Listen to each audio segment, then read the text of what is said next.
Welcome to Effective Driving. I'm Austin. I'm This Oliver. is Oliver. That's cool. Honestly, I guys both are Oliver now. Okay, there we go. All right, so first, a couple introductions. So my name is Oliver Rich. I'm a junior, the class of 2027. I'm on the 1678 design and mechanical team. I'm also our competition driver. It's my second year driving FRC, and it's my third season on 1678, so I have a decent amount of experience. Hi, I'm Austin Haddocks. Some of you might know me. I'm Guy with Citrus Dog. I'm our lead strategy and scouting mentor. I am also a mechanical mentor. This is going to be my 13th season in FRC. I've been with Citrus since 2019. And outside of FRC, I am the head of data analytics for a nonprofit. Okay, so you may be wondering, why am I even here? Why is this so important? Aren't we supposed to be designing good robots in FRC? Well, a good working robot is awesome, right? You always want that. But it's sort of like a thing that you have to extract performance out of, right? The better your extractor, the better performance you get. And if you don't have a very good extractor, even if you have the best robot in the world, you're not going to score many points. So a well-trained driver will make a bad robot look very good, but an inexperienced driver can make a very good robot look very bad. Just another thing to note: most of the time, top drivers are scouted very high by our scouting system. All right. Yeah. Next slide. Off-season preparation. Next slide. Oh, this was me. All right. So a little bit about how we pick a drive team. So we do it during the off season. There is no decision during the season. A lot of teams, especially my team, when I was a student, we talked about, let's just test who drives the robot the best. And that's a really inefficient way to pick your driver. And we actually pick it not off of talent, which is, again, kind of against the grain. We pick it exclusively off of time commitment, their maturity level, and their communication skills. Specifically in terms of maturity, can you take criticism and take it in stride, or can you take disappointment and take it in stride? And so that's something that we can evaluate before we even start looking at drivers. We know our students pretty well. We also try to pick a freshman or a sophomore to replace our driver every year, because we want to maximize the amount of time that we have a driver for. It takes a lot of time and resources to train a driver, so having as long of a time reaping the benefits of that investment is really important. And like I said, with time commitment, you're going to be in the shop constantly driving. For us, I can train anyone to be a driver. It doesn't really matter how bad you are. If you're willing to put in the time to learn and internalize our critiques and our criticism, then you'll learn how to drive. And then we also, during the off season, will be determining, is this driver capable of driving the robot and functioning the robot by themselves, or do they need can we have two human players and a driver, or do we need a co-operator? Because a less experienced driver is going to be less likely to be able to fully control a robot and all the extra functions by themselves. And we might need to have someone pick up that extra slack. Okay, so something that you all probably already have is a drivable Swerve robot. Swerve is just so ubiquitous and hard to compete with at this point. I'm pretty sure even 971 has switched over this season. So it's very hard to deal with Swerve defense as opposed to tank and mechanism as well. So it's really just worth it at this point to build a Swerve drivetrain if you can. And it should also be the same drive base that you're going to be using in the season, so your driver can maintain familiarity with that drive base. That's pretty much step 0 for the off season. Next slide, please. Yeah, I actually do want to add one extra point of if you don't have a swerve drive ready in the off season, which I feel like most teams probably do now, if you don't do it during the season. It's not worth figuring out how to make swerve drive work along with teaching a driver how to drive it. So it's better to operate with a drive base that you know than the optimal swerve drive. Okay, next slide. Okay, so now you have your robot. You need something to control it. So having a good driver station is very important, both in your controllers and the other peripherals that you're using. For your laptop, it's pretty standard. Battery life, screen size, I/O, and durability are all factors in your decision. We use Lenovo ThinkPads because they're pretty much good in all those things, but you can use whatever works. Don't cheap out though. It might break on you, and it's not worth losing a several $100 match because you bought a $400 laptop. Controllers, we use the PowerA Fusion Pro series. They're very nice because they have very nice sticks. And they also have configurable rear buttons, so we can map face buttons to those rear buttons, which I'll be talking about in a second. And then for our dashboard, we use Elastic. We include a pose map, some sensor values to beam brakes and encoders, and some other data, such as like the branch we're targeting for AutoScore. Other stuff is kind of optional. We have a second monitor for a driver cam, a 360 camera for match review and such, like figuring out software problems during the match, and Ethernet pigtail so our laptop doesn't wear out the Ethernet port. Next slide, please. So talking about controllers, Sorry, what is a pose map? So the robot has cameras on it that can determine where it is in the field. We call like where the robot thinks it is the pose. Yeah.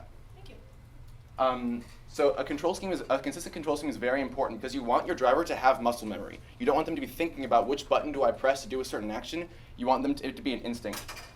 So first of all, you need to, as Austin mentioned, you must figure out whether you're doing a single driver setup or a driver and an operator setup.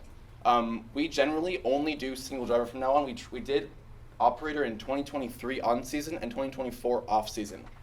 I'm pretty sure everything else from then on is going to be single driver because we have the capacity to automate it, and it allows for just a much more streamlined experience behind the glass, as well as just way less like factors to take into account. It also allows us to have 2 human players, which is very nice for a game like Crescendo or Reefscape.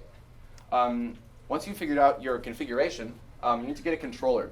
I mentioned before that controls with programmable back buttons, like those seen on there, are really important. This is because the most important thing for your control setup should be to keep your thumbs on the sticks at all times. This is because you want your driver to be able to be zooming around the field as fast as possible at all times without having to select a button to score or intake or something. So you should be putting all those scoring and intaking controls on those back buttons and on your top buttons as well. Another thing that I see teams do is have like a really high sensitivity rotation stick. It's a terrible idea. Your rotation should not be that fast. If you need a really fast rotation, like to throw off a game piece, we use a thing where we press down the stick. It like doubles or triples the rotation speed. You might have seen in one of our matches when we tried to throw off a coral. And anything else? If you're going to be doing a dual driver setup, the driver should control the intake deploy and the score confirm. This is because it's a lot easier to like just do it on one person's brain rather than having to synchronize like driving up and like deploying the intake with 2 people. It wouldn't be good. Next slide. All right, so this is an example of our control scheme. You can see we have here our stroke controls and our fast rotate over there. Up on the top, we have our intake deploys and touch sequences, as well as like an override button. Over here, these are mapped to the back buttons. We have our scoring buttons, so that those are an auto line to L1 through 4, depending on which button. And then our face buttons control our climb and some spit functions. Next slide, please. We also use a second mode. If you hold on the right bumper, it gives us an algae mode, which allows us to handle algae with functions such as taking it off the reef, scoring in the net, and scoring to processor. This is done by holding down the right bumper, and if you release the right bumper, it goes back to coral mode. So it's quite nice to allow all the controls to fit on one single drive controller. I'm pretty sure these slides will be posted, They will. so you can have a look at those if you want later. Next slide, please. All right, and then something that you already all have succeeded at is go to off-season competitions. It's basically the only way to get real competition experience before the season, which is really important, especially if no one on your team, on your drive team, has ever gotten that before. And it can help you figure out problems or oversights, just in communication or like your control scheme and that sort of thing. Also, it's fun. Next slide, please. All right, so now you have your driver and like your drive team and your controller setup all done. How do you practice? Next slide. I think I was going to do this one. Yeah. Okay, so how to run good, effective practice. This is something that our team has been working on consistently throughout this season, and I'm going to share our thoughts on that with you guys. So first thing to do is establish a consistent schedule. You want to have coaches and supporting members available during consistent parts of the week so that you can make sure to get those hours of drive practice in. Speaking of members that go into drive practice, it should not just be your drive team. You need to include supporting members such as a field reset crew, people who record data, either via writing it down or on a spreadsheet or anything, and technical assistants. You should have software, mechanical, and electrical members there and ready to assist if anything goes wrong, so you don't lose valuable hours of drive practice. This also allows you to document failures much more effectively, leading to less failures actually in competition. It's also important to record and film your matches. We record every single match that we run with driver practice, or else we try to. And if there's ever any problems, we always review it afterwards. It's very important because if you keep doing the same thing over and over, that's bad. It becomes a habit, and you don't want to do that. You want to improve yourself consistently throughout the driver practice session. You also want to play full matches. Don't focus too much on drills. Playing full matches is important. We'll go over that in a second, I think. Also try and play with defense often if you have a spare drivetrain. And if you have the resources to try to access a full field for practice. I think there's a couple full fields that teams can go to in the state, right? I'd say really you want to access as close of enough space that you can practice a full cycle. So, for example, this year, you don't need the full field to do a full cycle, right? So, just enough space that you can drive roughly to where you would need to pick up. You can pick up to where you need to score.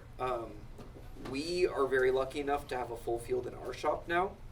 But before that, we were in a classroom and we would have to move all the tables, and even during a full field cycle or a full field game like 2023, we would drive across the shop, and it was just a classroom that we had laid down carpet and would have to move the tables out of the way. So even if you're just in a classroom, you can get a good amount of a field fitting in there. It takes some effort, it takes some work, but you can make it work. All right, next slide. Oh, this one. All right.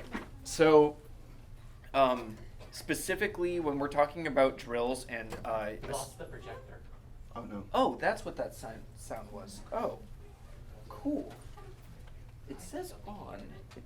I was like, you know what? Let's do that. All right. There we go.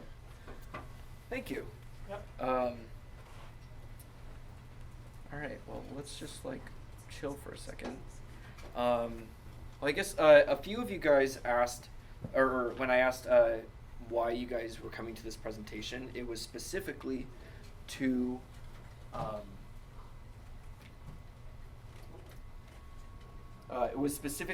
learn, how to train a driver. Great, perfect. Okay, so when you're training a driver, we created a few drills last season to really get used to the controls, and these were kind of the main ones. So we had where we would set up a chair, or we used cones, I believe. Yeah, we used cones. And we would have Oliver drive in a circle around the cone. You want a controlled, consistent circle path around it, and then once he gets the hang of that, we wanted him to be orientating the intake towards the cone at all times. So as he's driving a circle with one joystick, he's rotating at a fixed speed consistent with how fast he's circling. So if he's going really slow, he's turning, facing the same point the entire time. And so there's no point in going fast. This is all getting the general control of the robot. And then once he gets the hang of that, we switched to a cone slalom, where we set up 3 cones, and he would drive basically an S around it, and then would drive complete. He would circle the last cone and drive straight straight through the cones. We really should have had a picture of that. Yeah, that's a smart Is that a- thing. That's not a. That's an It eraser, works on there. buddy. You guys can draw it on the Oh, Really? nice. Oh, that's cool. You guys can draw on the slides. Really? I think so. Yeah. Oh, cool. Okay. Oh, you're on eraser The mode, bottom, bud. it's at Oh, the you're right. bottom. You're right. You're right. I saw this Yo, this is cool. yesterday. What the heck? I think it was yesterday. Yeah. I don't know. Yeah, wrong color. You have to There make you it a go. different color. Yeah, yeah. That's You're There we go. blue. Heck yeah. Oh my god. Yep. There we go. And it's rotating in Well, the direction. wait. I haven't gotten to that yet. Oh, okay. Oops. You can hit the back arrow. Thank you. There it is. Man, this is so cool. Smartboards like first became in existence when I was a student and no one used it because they sucked. Okay, so he goes around this path, and once he gets used to that, we completely flip the path the other direction, and he Oliver will draw that. Oh, you No, got rid of. you click the back Oh my arrow, God. not the forward arrow. You got that. It's okay. There we go. Sorry, I didn't mean it like that. Okay, I was there you being go. serious. So yeah, so we do this the other way, and once he's used to that path, we sped it up a little bit, and then we change it so that he is rotating, not the spinning part yet, and then so he rotates at the apex of each cone, so he's pointing in the direction that he's moving. So when he's in that S turn, he's doing this. And then comes all the way back. Does that make sense? And so the point is that he is controlled and knows the direction that he's pointing as he's going in the turn. This is really good to simulate, especially if your drivers historically have struggled with picking up game pieces that they can't necessarily see very well. They know where it is, but this is really the perfect practice for aiming to a specific object and driving towards it. Once he gets used to this, this is kind of a unique one that we came up with, where he will be. It's honestly okay, buddy. Just like draw the spirals. So as he's going through it, you're just gonna continually hold, and you're gonna spin. And so it's the reason for this is that as you're spinning, you're not going to have that consistent arc anymore. And so now he has to control the robot in a consistent direction and manner, even when it's moving in an inconsistent manner, or it's spinning not properly along its axis. So I think this was probably the key drill when we were teaching him how to drive, that gave him kind of the confidence to control the robot.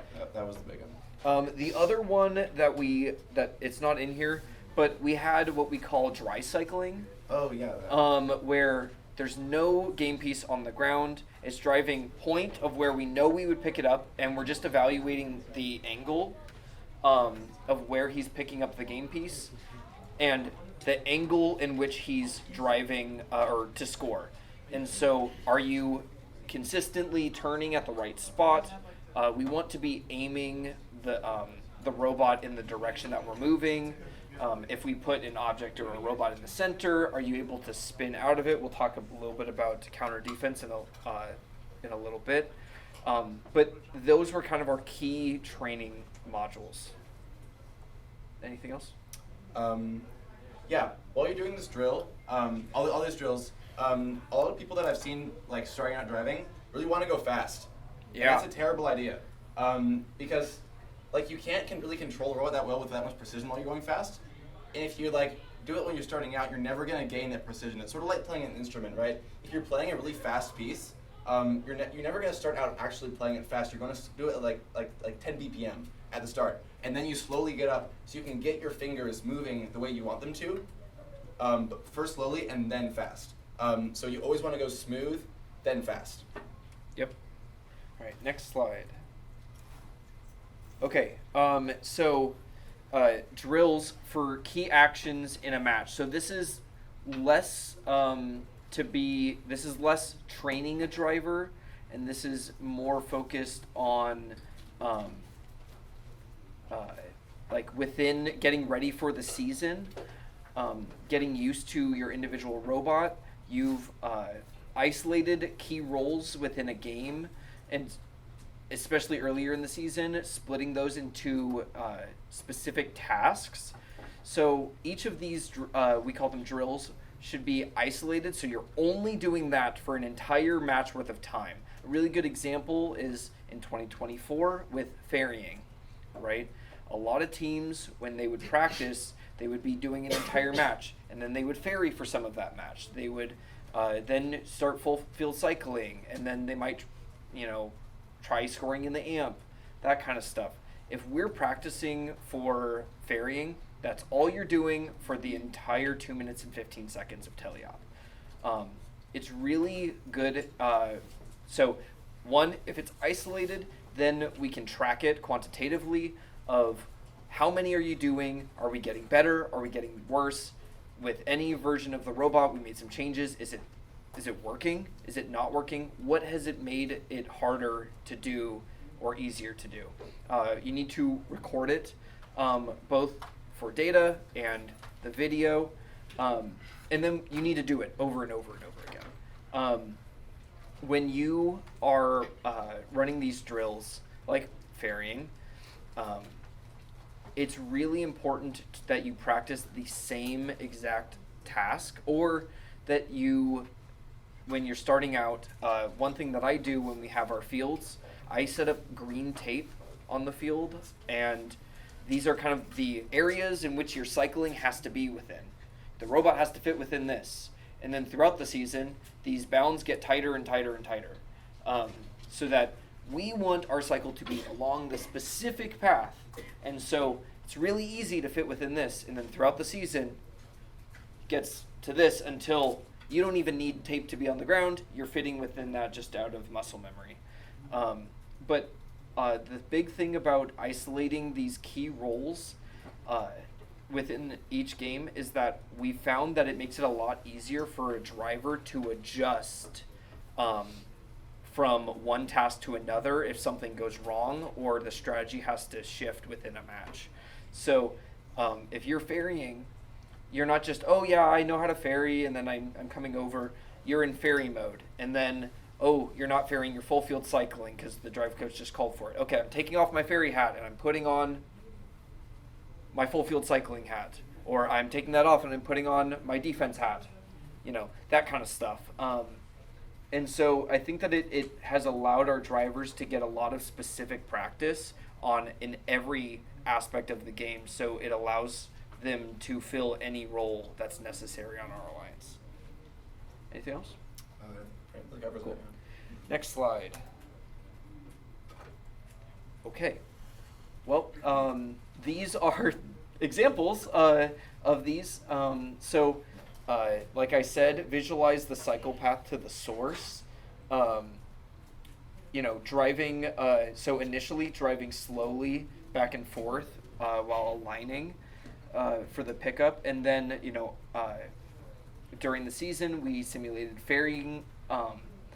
Figuring out how many notes can be, if we're simulating the ferry robot and you're cleaning up, basically we had a timer and it's X number of seconds that we toss you a note. So I'm sitting off to the side and the driver's cleaning up, and the timer right before champs, we were practicing 4 seconds every note. So every 4 seconds, a note was being dropped. Note was being dropped. Note was being dropped. And so then we could see, are you keeping up with that or are you not? Because that's kind of what we expected from the top teams. And so again, practicing each of these individually allowed our driver at the time to switch from cleaning up to, oh gosh, I need to run across and we're both going to ferry together and then I'm going to run over, rather than having to practice each individual, permutation of the way that we shift from one thing to another. All right, next slide. Yeah, so now for full practice matches, so once you've done your drills, it's very important to also practice full matches. This is because it gives the drive team accustomed to the full match flow and length. You don't want to have the drive team accustomed to like doing drills for like a minute or like 10 minutes on end, and then have them go into a 2.5 minute match. Gotta be over here, but for the Oh, microphone. you're so right. It also helps set benchmarks to competition. So if you know that you're doing 15 coral in an average practice match, you can tell your strategist, okay, we can expect to do 13 coral in a competition. You can coordinate with other teams based on that. That way you can better prepare for getting the RPs and getting the wins and seeing what kind of strategy you should do. It's important to record each match, as I mentioned before. You need to track your scores, your fails, and your robot failures.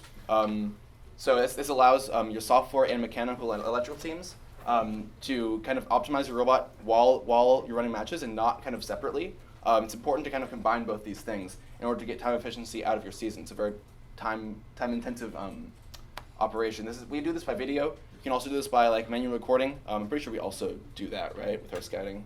Mm-hmm. Yeah, we both video and like manually record our matches. And also, don't be afraid of breaking the robot. The robot is a machine; it doesn't have any feelings. But furthermore, it should be fixable. And if you're going to break it in a practice match, you're going to also be breaking it in competition. In competition, you should be pushing it to its absolute limit.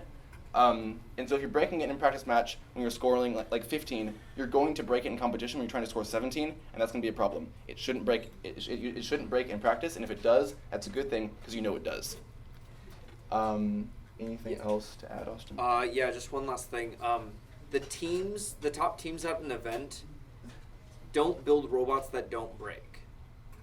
We just break them in the shop.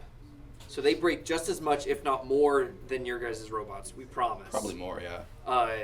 And the poofs show up at the competition, and their robot never breaks. It's because their robot basically is never fully functioning while they're building the robot. And it's right before competition when they finally get it working, right? We break our robots in the shop so that they hopefully don't break on the field. Hopefully. All right, next slide. Yeah, so just going back to like the smoothness thing, I thought these two GIFs were kind of useful. So this is in 2023. We're cycling to the the cone source station. You can see up at this thing, up on this cycle, we kind of paused here. We weren't like fully aligned. This was very choppy and not very smooth. You can see how slow it is. Versus this bottom one, very smooth, just going in and out, right? Because that kind of illustrates the difference between that smoothness and that choppiness. Even if you're driving very fast, being choppy can actually end up to being slower. As I think you or Anthony say it, slow is smooth, smooth is fast. Slow is smooth, smooth is fast. Yep. All right. Anything else to add? No. All right. Next slide. All right. So now we're going to go over what specific steps you should be taking during your on-season and during your build season and competition season. All right. Next slide. Okay. So your first steps at kickoff day, you should go to wherever you're going to be driving your robot in the shop and mark an area with the field element locations and practice mock cycles. Him and I did this on the first day of kickoff during Reefscape. I'm pretty sure we estimated like 15 cycles possible, right? Something like that. Something like that. 12. Something like that. Yeah. So it just gives you a good idea of like kind of the magnitude of the cycles. Like if you're going to be getting 10 or 50 or 100 game pieces scored in a match. And it also kind of allows you to familiarize yourself with the layout of the field before you actually build anything. If you have the resources, build like a very preliminary alpha robot. We do this each year with like a spare drivetrain. It's usually generally finished in like a week or two. This was it this year. And you can see it's kind of bad. It has wood on it and it's very shaky. But it allows us to, one, practice intakes, and two, practice like match flow. So we just like kind of practiced L1 through 3 for that on that hours an end, practicing like intakes and like aligning to the reef, which was very useful once we got our fleshed out beta robot, because it allows us to start practicing from like 1 weekend. And also build an easy to drive robot. 2910 builds really easy to drive robots. They're super light, they're super fast, and they're super low to the ground, which is like really what you want in an easy to drive robot. They also have like the proper swerve gearing. for the competition. Sorry, for the game. For example, for this game, the cycles are so short. You want a lower serve gearing, versus in 2023, 2024, you want a much higher ratio because it allows you to reach a higher top speed. And also automation is really important. For us, the only reason that we're able to do a single driver is because we are able to score with only one button press. And this just really saves a lot of time and a lot of resources if you're going to be having a single driver versus two. Anything else to add with that? Yeah, a lot of teams don't have necessarily the resources, or that they just don't currently build alpha robots. So if you don't have the resources, or you guys don't build that, 118 historically plays matches on rolly chairs. So they have people sit on rolly chairs and they have people push around them. They just tape them out. I've also, when I was a student, I copied them and we would play on basketball courts outside. And all you do is you put the tape on the ground. It takes, and it's just rough guesses. Maybe after, an hour, you guys have some pretty good understanding of what are some key takeaways in, oh, we need to speed up this set, because really it's easy to place it, right? Once we need to have that be reliable, but it's really this path right here that we need to make that work. Or it's the opposite. It's really easy to make this path, but you can't just speed up and throw it on there. It has to be really precise, so we have to be really careful about the way that we score. And so you could use that as your key takeaway as the driver instead, if you don't have that ability to have that initial robot. All right, next slide. Okay, so it's also very important to establish a call-out plan for when you're behind the glass in the first couple days of your season. This is because it allows your drive team to have enough time to fully commit this to heart, because you really want to have a good understanding of what everything's called. For example, this year, we just used the numbers in the game manual that FMS calls them, so A through L. So we can say coral on A4, or algae on the EF face. And it allows us to more efficiently communicate behind the glass between the drive coach and driver and operator if you have one. It's very important to have a consistent naming scheme. For example, in 2022, we used a clock system. So we marked the positions around the big goal in the center as 3, 9, 12, and 6 o'clock. In 2023, we had a grid numbering system for the cones and the cubes and such. In 2025, we have the letter number branch system. So it's important to establish that early in the season, right as you're starting out drive practice. All right, next slide. Okay, so you're at your competition, and it's right before your match. What do? Right? The first thing to do is to have somebody, your strategist, go out and coordinate strategies with the other team's pre-match. You want to know what you're doing before you get into queue. Once you get into queue, it's important to review your strategy with partner drive teams to make sure everyone's on the same page. Every single person on the drive teams of your alliance should know exactly what's going on in every single part of the match. We recommend using a big board or an iPad or something to draw out the match flow on. We use a large clipboard with a laminated piece of paper on it. I've seen some teams use iPads. They're very nice. It allows you to visualize all the phases of the match, and lets everyone know a lot better what's about to happen. Overall a good match. Everyone should know what's going to happen. It should be very, very boring. Just add. All right, next slide. Okay, so now the has started. You're in auto. What should you be thinking? What should you be doing? The first and most important, honestly, is to stay calm. Drivers tend to panic a lot because, it's a very high-stakes environment. Your robot is worth thousands of dollars, and so is your team, and you've put in months and months of effort to get here.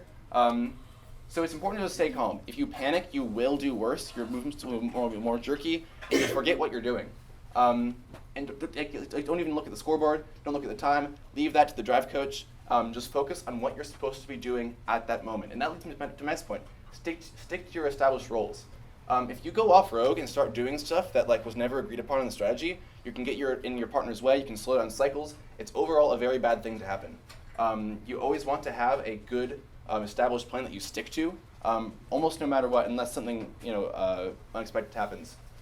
It's also important to have good coach and driver communication. So the coach and the driver should know exactly what the other is thinking. Otherwise, things aren't going to happen the way that the coach wants them to, and it's going to be very bad. Also it's okay to get aggressive on the field. A lot of teams are afraid of bumping into the robots. Bumpers are there for a reason. If an opposing robot is in your way, generally it's faster to go around, but if you have to, it's okay to bump into them.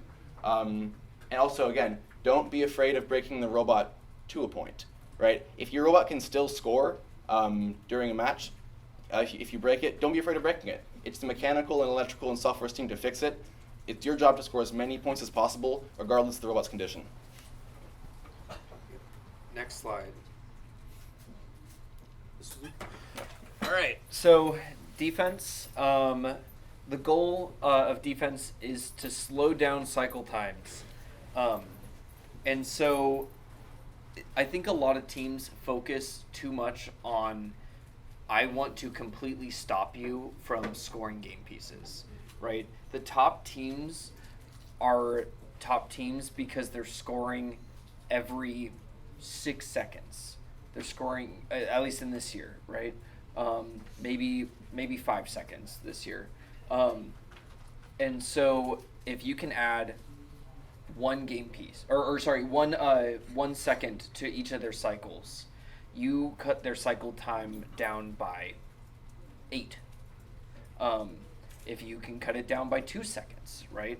It makes a big difference. And so I think that really just kind of any general bumper contact is a winning position.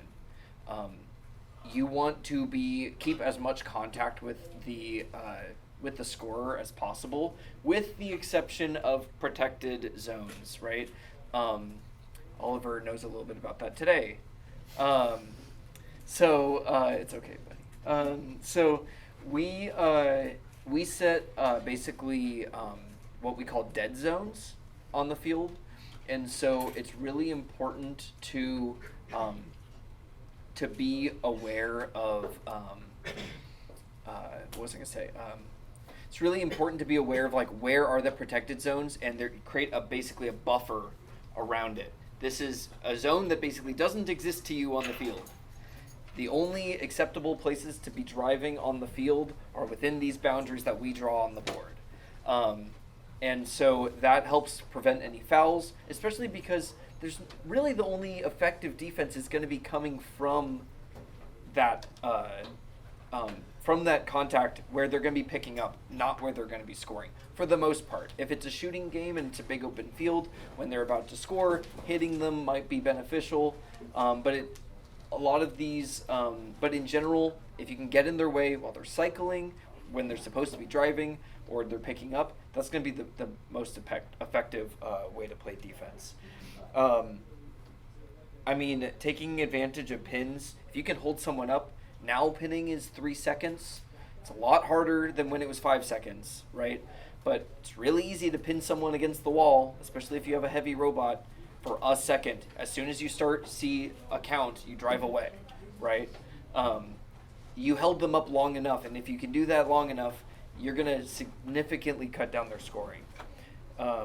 If there are protected zones near you, it's really important to kind of force them into your protected zones. Take advantage of kind of that buffer zone around your protected zones, so they have to completely avoid you. And then next slide, anti-defense. And by anti-defense, we don't necessarily mean counter defense, which is basically playing defense on a defender to stop them from stopping you. This is basically, how can we avoid a defender? They're on you, what can you do, right? If the defender is touching you, they're winning, right? So we want to avoid as much bumper contact as possible, as long as, unless for whatever reason you guys are driving in the same direction. So if we have two squares, two robots driving together next to each other, they're not impeding my direction, right? Yeah, exactly. that is impeding your direction. Yeah, both of them are going that way. Oh, sure. I mean, just have them drive up. Put the arrow on the top. There you go. They're not impeding the direction. There's an eraser next to the white color. It's okay. These slides won't be saved with the drawings anyway. But the thing is that for the most part, our cycles in FRC, you pick up on one corner, you score in the other corner, roughly. And so if someone gets in your way, you have to drive at a diagonal through them. So how can we avoid them? The best way is rolling off the defender. Think of basketball. If any of you guys are big fans, it's kind of like the step away. So, okay, yeah, he's going to draw. Yeah, so if they're around you, you can basically either fake them in a direction and then you go in the other direction. But most importantly, if you are hitting them and they're in your way, if I'm spinning, effectively what I'm doing is I'm sticking out my hand to them with my bumpers. My bumpers, every time I'm hitting them, I'm a part of the corner's bumping off of them. And now I'm over here. And now I'm over here. And now I can keep going. I can go away from them. General rule of thumb is you want to roll or spin the direction that is towards the center of the field. So if I am on their left, you want to spin. If I'm on their left, but the center of the field is to the left of me, I want to spin to the right. Actually, wait. Yeah. So disregard what I said. We want to spin away from the center of the field. We want to, if they're on my right, I want to spin into the defender, moving in the opposite direction. So if they're on my right, I want to spin clockwise. If they're on my left, I want to spin counterclockwise. If I do the opposite, it kicks me backwards on accident, and it kind of impedes my motion and allows them to cut in front of me. And like I said, always spinning is always better than pushing through them and going around. So it's better to pick a longer path than to push through a defender that all they have to do is sit there. When all you have to do is drive in a slightly longer path that's going to cost you half a second, but you're going to spend 3 seconds trying to drive through a heavy robot. Watch for protected zones. You don't want to be getting fouls because they baited you into getting them. All right, next slide. Or do you have anything to say? I don't know. Well, the way I like to think about this is like two gears meshing. Like you can think of like the corners as like the teeth, and if this one's like spinning around, it's going to be a lot easier to force it around like this way. If it's on like this side of the robot. Just think of it as like pushing off the other robot using the corners. That's how I think about it. Interesting. Okay. Next slide. Oh, okay. Yeah. So match review. We're gonna watch a match, which I think is kind of like the gold standard of playing defense. This was our previous driver in the 2023 Galileo Finals, match 3. Our intake dies halfway through the match, and it was dead even, and we still end up winning the match. So we're gonna. I think it's roughly here. Okay, What so lines are you? sorry, we're blue. Oh, that is. Oh gosh, how do you do this? All right, so we're on the Blue Alliance. We are the little tiny robot with the big sticks sticking from the top. This should. There we go. Okay, so we're the bunny rabbit over here. And so we're still scoring at this point, but you'll see it happen. I believe it might be this next cycle. Ooh, yikes! Crazy cool. All right, we're gonna watch it on YouTube. 4K, guys. All right, we're gonna watch it on YouTube. Hopefully it gets better. Innate WK, guys. We love it. All right, there you go. Okay, there we go. Okay, so Oh, we missed it when it happened.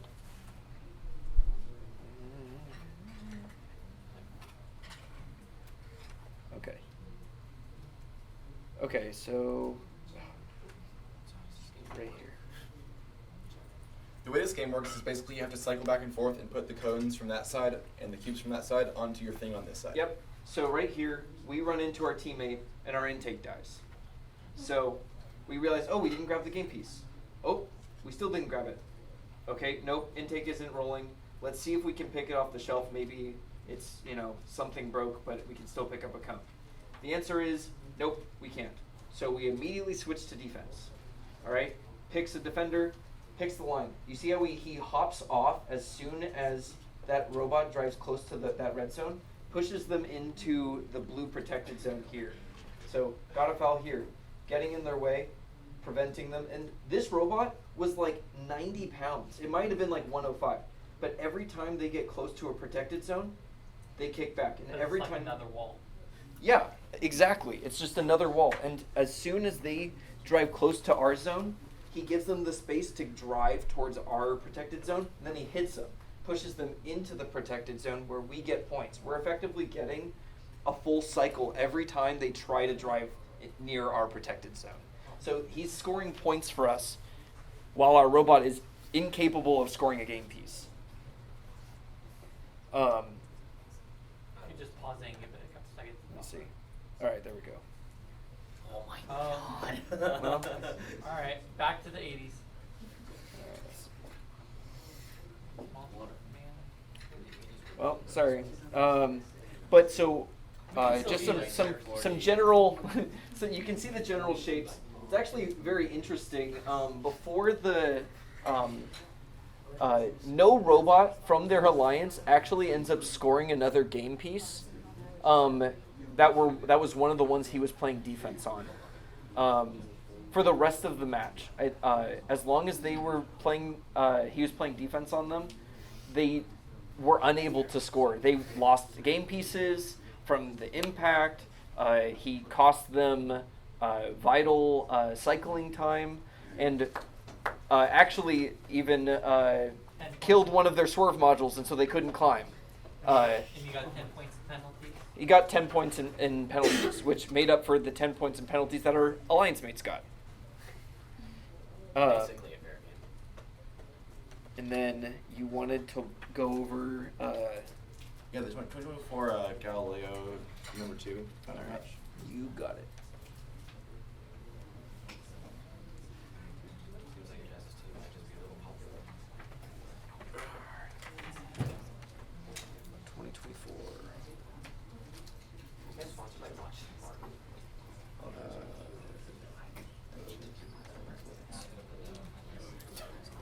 All right, finals 2. You said. Yeah. All right. Well, that was a fun match. Okay, so we watched some defense. Now we're gonna watch some offense. Oh well, let's see. We can. Let's see if we can do that.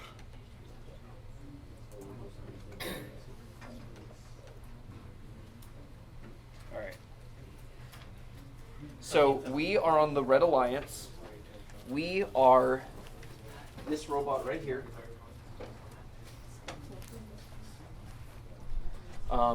And so we're going to be cleaning up after Otto. Oof. Okay, so we have to get 8 core 4 frames a second. All right. I don't listen to Ooh, no, 36. Well, 720 can't play back, I so. mean, that's All right. There we go. So you're going to see our general start. We're coming over here. He's mindful that this is a protected zone for us, and so is this. So anytime that he's in there, you're going to see us, go for go for the fouls. But he has a very specific task. He's amp, and then after that it's wait until we have enough game pieces to ferry, and then score. It's very meticulous, right? We're all aiming for that specific corner. He knows where he's picking up. He knows where, he knows, what button to press to aim, right? And he knows basically what game piece he's picking up next. So we always, if you see any that miss this way, he's always erring on the furthest game piece away, right? Because these ones in the far corner are super protected. One, good luck to a defender going in there, but two, it's in the protected zone.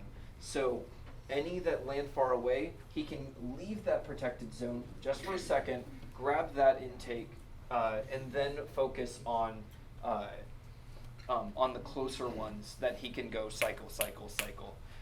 One thing that was really interesting this year that we realized was that you can protect your, you can basically control when you start the bonus time, which was called amplification. So you can control the amplifications period. So if you drive further away for your first game piece, you hold off on starting it until then, and then all of your close game pieces are, ready for, are closer to you for that 10-second period. We also had a specific climb time, and so our entire alliance, we had a specific time that everyone had to go back to climb, but we realized for us that we could score an amplification period in the same time that it took to climb. A climb was worth 3 points. 3 points. Thank you. 8 with the 8. Yep. And if it was so happened to be the spotlit thing, it'd be 9. But we could get 20 points from a full amplification period. So we only had to score 2 game pieces in the last 10 seconds of the match to make it worth it not to climb and just continue cleaning up instead. And so that's just a really good example of us showing our specific drills in a match of key decisions that we made. And while we were practicing, we would note, hey, we need to be going to the outside notes every time.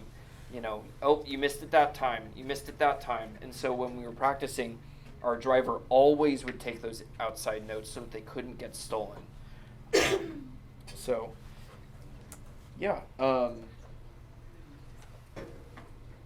And then if you guys have any questions or feedback, this is Q&A time. We'd love to hear your thoughts on general presentations, maybe ones that you might want in the future or ones that you really liked or disliked this year.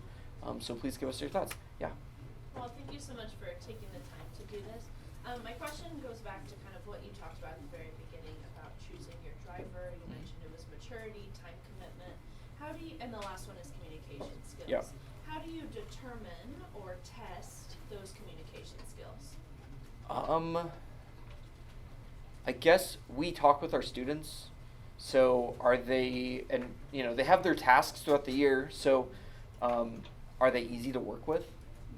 As we're starting this process, are they able to take criticism, right? Even a freshman, even if they have limited responsibilities, or still have responsibilities on the team, and they're still going to make mistakes. And so it's how can they react to when they make a mistake and someone tells them you did a wrong thing, right? Do they get defensive? Do they say, no, I'm actually right? Do they say, no, you're right, I made a mistake, my bad. I'll try to correct that in the future, right? So it's really all about that. There's not necessarily kind of a model of this person struggles to communicate, but it's kind of, that's one thing that is a qualifier than it is a metric that we evaluate on. It's kind of a checkbox that needs to be made, if that makes sense. And do you have an interest form you send out? Nope. Okay, so you just kind of go up to someone and say, Yep, that's exactly "Hey, what I we do. think you Yeah, should we do basically, this." the mentors, Mike makes the final decision, but a few mentors that are involved with the drive team and that are close with certain students we are kind of looking at who's going to be our next driver.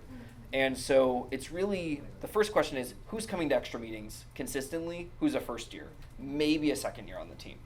And if they're coming to a bunch of extra meetings, okay, are they easy to work with? If they are, great. If they have a positive attitude, great. You know, I think sometimes there's a benefit to having, you know, a little bit of ego with a driver, to be honest, that, you know, having that kind of like that kick on of like it's time, it's clutch time, right? There's some benefit to that, but more importantly, you know, a driver with an ego that has a bad attitude is going to be worse than a humble driver that, you know, is easy to work with. So it's really, is someone easy to work with, and are you willing to put in the time? And if I tell you you made a wrong decision, are you going to argue with me, or are you going to say, okay, what do I do next time? Thank you. Yeah, of course. Yeah. So you showed most like driving and scoring controls being on the same controller. Yeah. So do you have a need for a second person? We don't use one anymore. Yeah. So he showed the mapping that we currently use, which only has one person. But historically, we have had two. Okay. But and, yeah. so in the past, what would those schemes look like to have the same driver control the scoring? It kind of depends. So normally, if you're having the driver continue or be in control of the intaking and the scoring, you need to have the person that's, you know, lifting the elevator to a specific height or something along those lines. So they're like menial tasks. Well, Not just take a reach button. I would say the like transition tasks is a Okay. better way to do that. Is a better way to say that. I So think it's also worth mentioning that the operator, or honestly in this year's case, our Coral Union player can also act as like an auxiliary to the draft coach. Yeah. For example, like calling out game pieces, notifying of score differences, or like other things that are going on that the draft coach can't or the driver can't focus on. It's nice to have like a second person behind near the glass. Yeah, for that I mean, purpose. definitely So, like, honestly, I feel like in 2024 off season, like Josh's job was like half operating and half helping Mike. yeah, so we like having our operators also act as almost mini de facto drive coaches, because that allows our drive coach to kind of drive coach the alliance, and make sure that everyone's kind of staying on task and calling out times when, you know, our human or our secondary driver slash possibly human player could be calling out you know, specific scoring locations. We're picking up here, scoring here, picking up here, scoring here. That's your only job, and our drive coach is in charge of working with the defender robot, making sure they don't get fouls, and, you know, telling everyone when they need to climb. If you if I like to think about it as like if you know like how computer memory is like divided, like the driver's like the CPU cache, the operator and or like human player near the driver station is like the RAM, and the drive coach is like the storage. Sorry. So after every match, do you guys match debrief, and what do you guys talk about? in those debriefs? Yeah, so I run our our match review, and so the way that I, thank you, the way that I run it, thank you, is basically I first count up in Teleop how many game pieces did we score in a match, right? We have a specific goal coming into a competition, what our average number of game pieces in Teleop should be.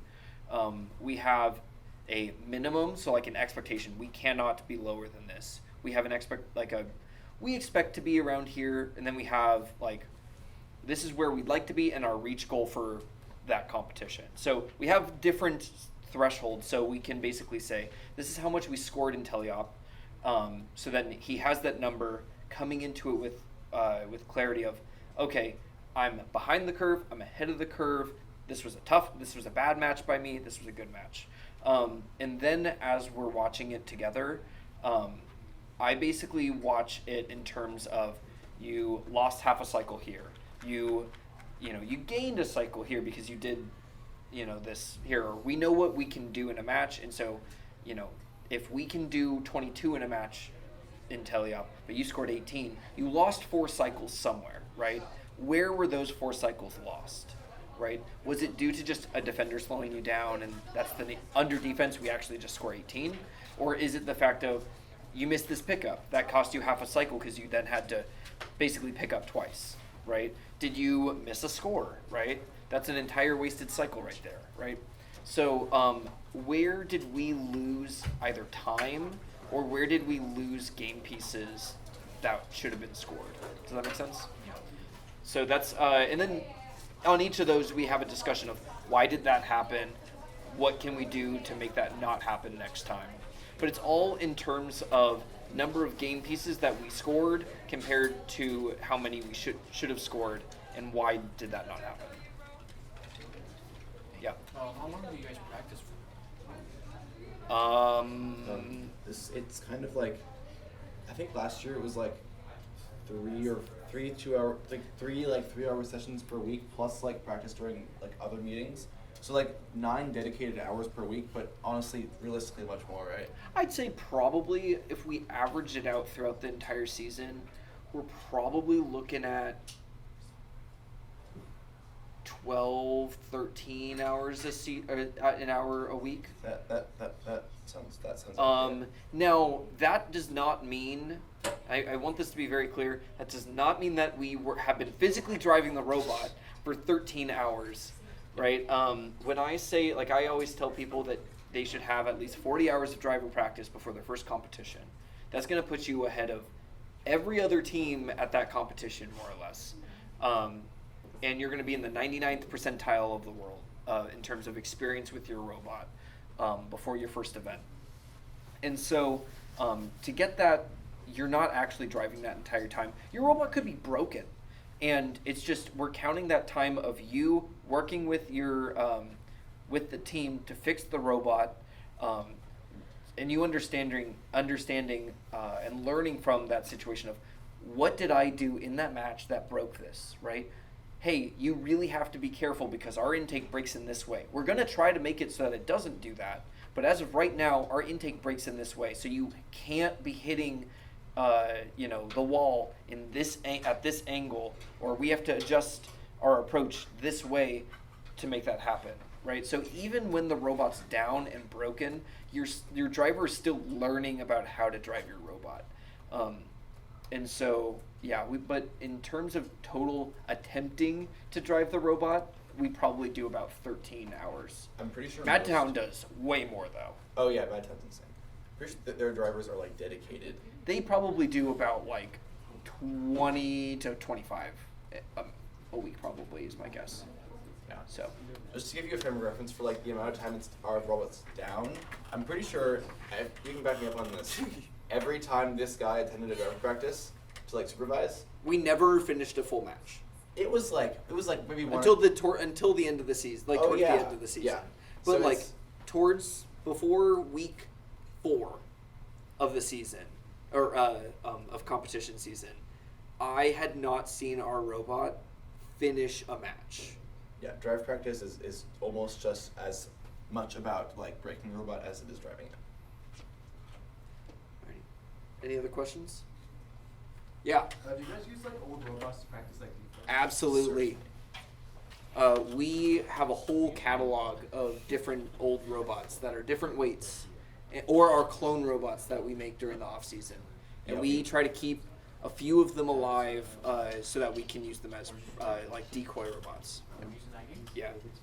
I did come late, so your answer good. to this might just be like watch the video. You're But good. I was wondering, when do you start training your driver, and do you immediately narrow it down to one person, or do you give like a couple people like the opportunity to kind of like start gaining more experience and then narrow it down? Yeah, watch the video. I'm just kidding. It kind of depends. So we always start training our driver during the off season. Okay. We never make the decision during the season. And that's the off season before your driver graduates. No. Oh, the off season after your driver graduates. Yeah, yeah. Okay. So we are currently transitioning to having a backup driver as a like consistent like role or thing on our team. So that might be changing for us. but historically, no, it's because we want to put all of our, I don't want to say all of our eggs in one basket, but kind of. You want to put all of your resources into the driver that's going to be driving for you. And so when our driver graduated, we basically said, okay, who's going to be our next driver? Because we were so focused on, training that driver for that individual season and getting used to that robot and preparing for champs, we didn't have time to train another driver. So then, we started training him. We had Sunset Showdown, which was in July of that year. And so we spent all of June getting him ready so that he could do driver training. He spent all of June learning how to drive a robot so that we could start doing driver practice in July to prepare for our first event. Now, if we didn't go there, probably would have started in July. We did talk about other drivers, and so it's not always that it's immediately one person. And we have had other people try out, but it was more like, hey, let's just come in, let's see you drive the robot, see how that works, and then we discuss off to the side. But for the most part, we kind of dwindle it down to one person eventually. Yeah. Follow-up question. All good. When you have them come in and drive the robot, Yeah. What are you looking for to make that assessment if they're a viable choice? We really, it's more just a discussion with them. Okay. Are you willing to put in the time? And so have been people in the past that really struggled with picking up driving, and we were, we wondered if we made the right decision, and so we explained to them of hey, we need to start seeing results from the effort in the shop. Otherwise, we have to possibly move on. But, it's never, the person always has been able to make the most of it. So we've never actually, to my knowledge, never kicked off a driver due to, not picking it up. Yeah. What type of mindset do you try to train your drivers with? Score points? No, just, sorry.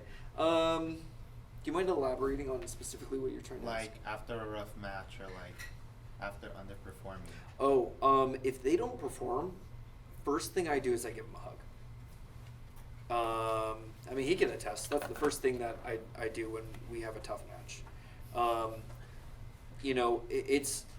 It's tough on a student, right? Drivers are kids, and so it's really hard on a kid when they put all this pressure on themselves to succeed, and they have these expectations for themselves, and then they don't hit it. And so the first thing that we do is I give them a hug and I console them because it's tough on them. Then after that, we say, okay, let's go through the match and let's see what went wrong, right? What happened? Let's talk about it. And then how can we use this as a learning lesson?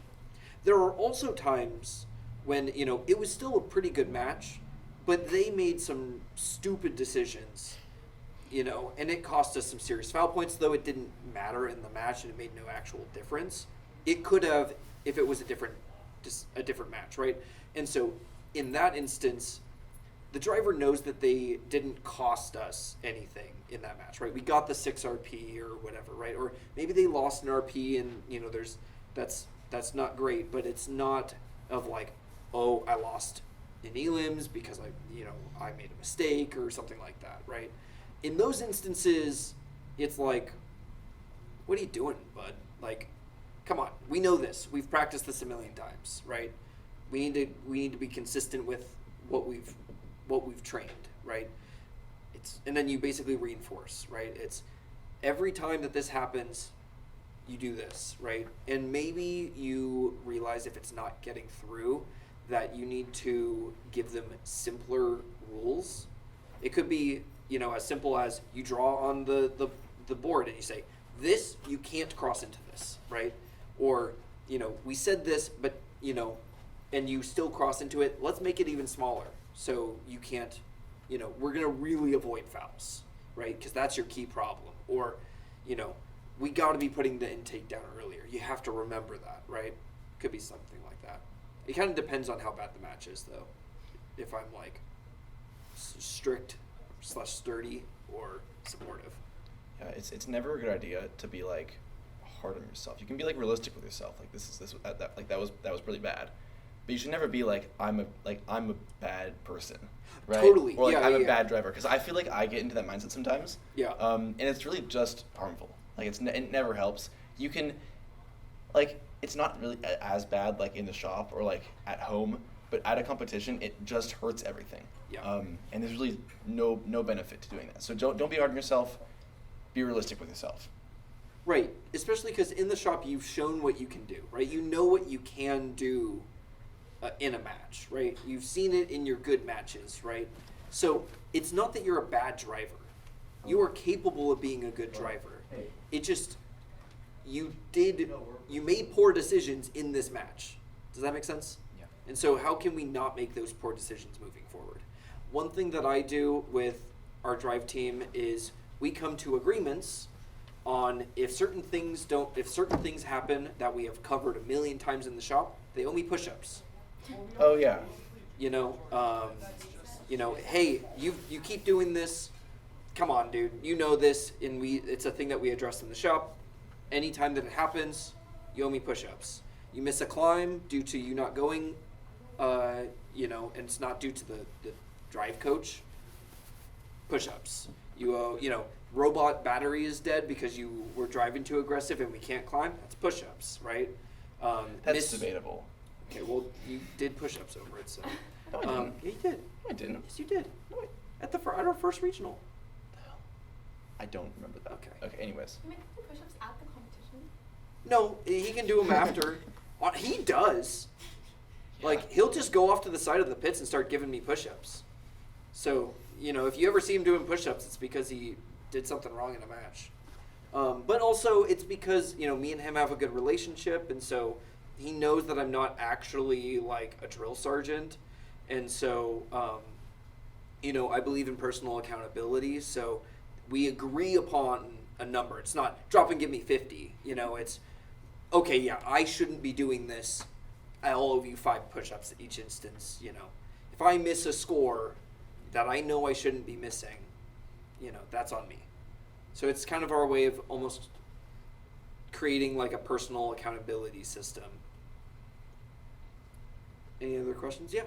I have some specific questions since we're unfortunately going to be losing our driver soon.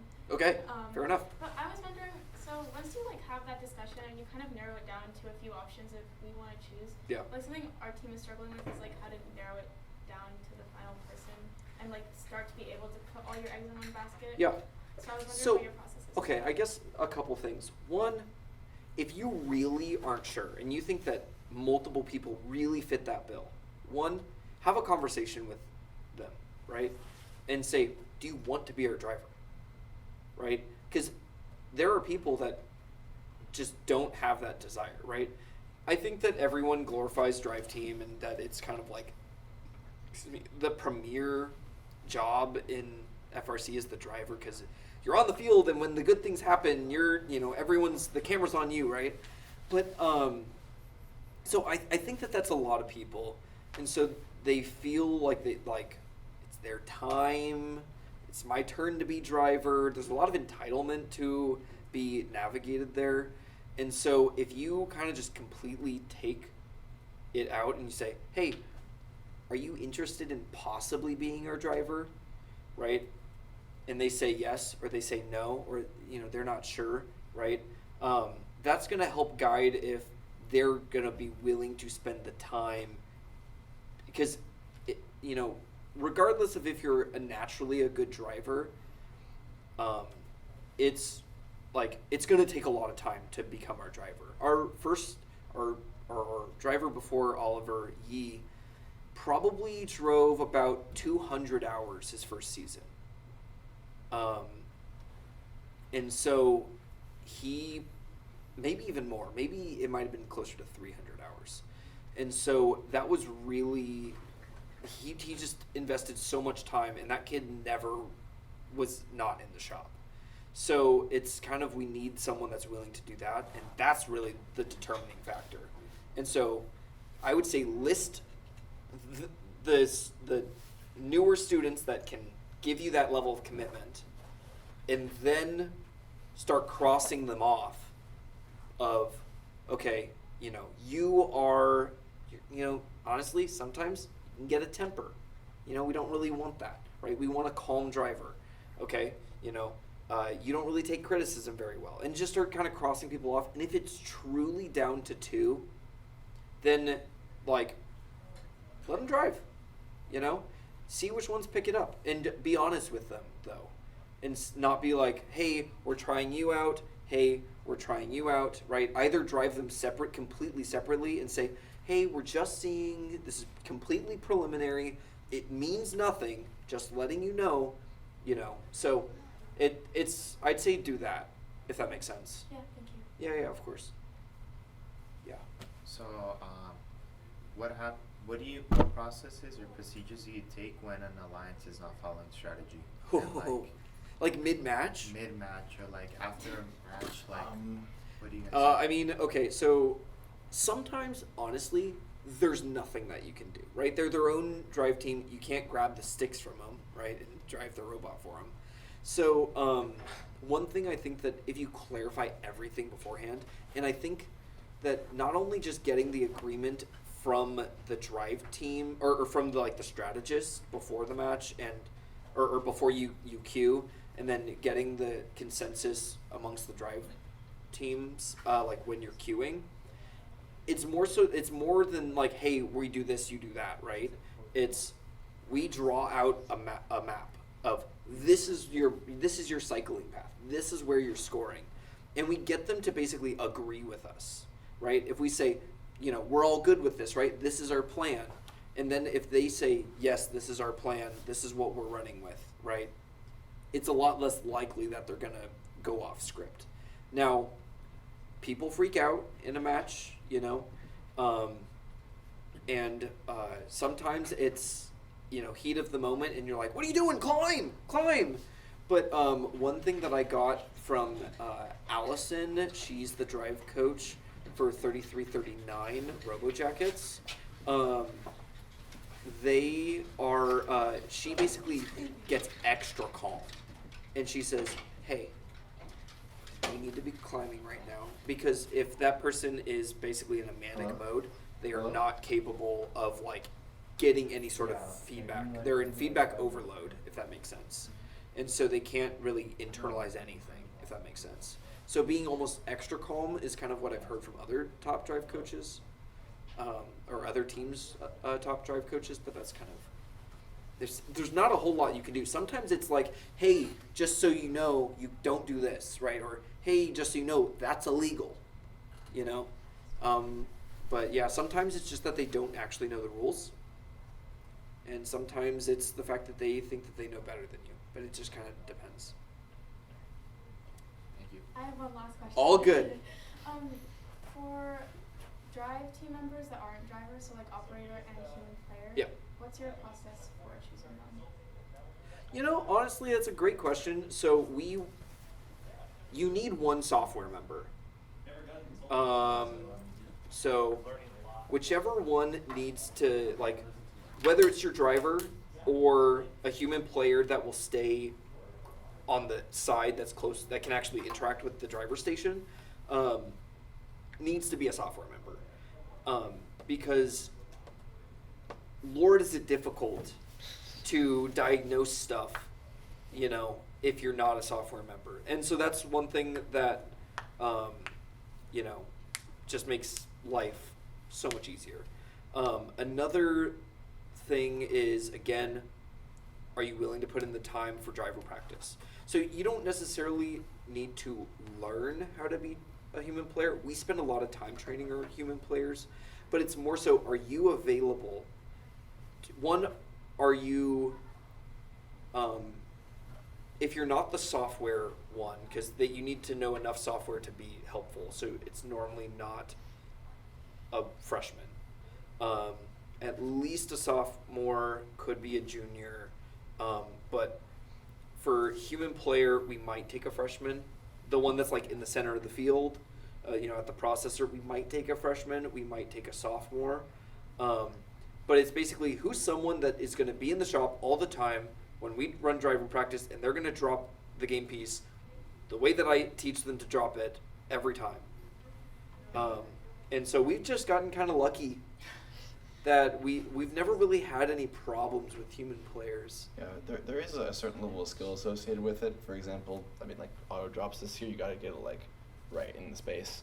Our human player, I'm pretty sure Josh could drop it like out to like the edge of the reef.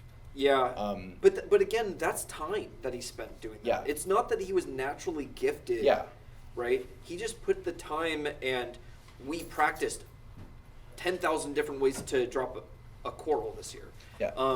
We really liked the way that 1323's human player dropped it, so we tried to imitate that. Each time the robot broke, And- he was over in the corner dropping coral. Yeah. And so it's really just kind of someone that's going to put in the time to fix or to be available. Soren, you got a question? I'm just hanging around. Oh, Okay. All right. Also, we're waiting for you to leave. No, Okay. this All is right. that was the last question. All You right. guys have a Thank question you. that I can All right. answer? No. Were you inspired Yeah, by I'll the speak for all of defense it. You mean the one that gave you guys 20 points? today? We still lost. Yeah, but that's because you guys had issues. What do you guys like tell the drive team before a high stakes match? Like a finals match or something? I think it depends on our driver. So, We had our old driver was honestly kind of a one of a kind, and so using him as an example might be bad, but he would love the stress of it. Like that's what he wanted. He craved it, and so like we would see, and I'd tell him when we would review matches, and I'd say, "Hey, you are driving slower." He's like, "I don't think I am." I said, "I know exactly what this robot looks like driving full speed across the field. You are not driving full speed." And then we look at the like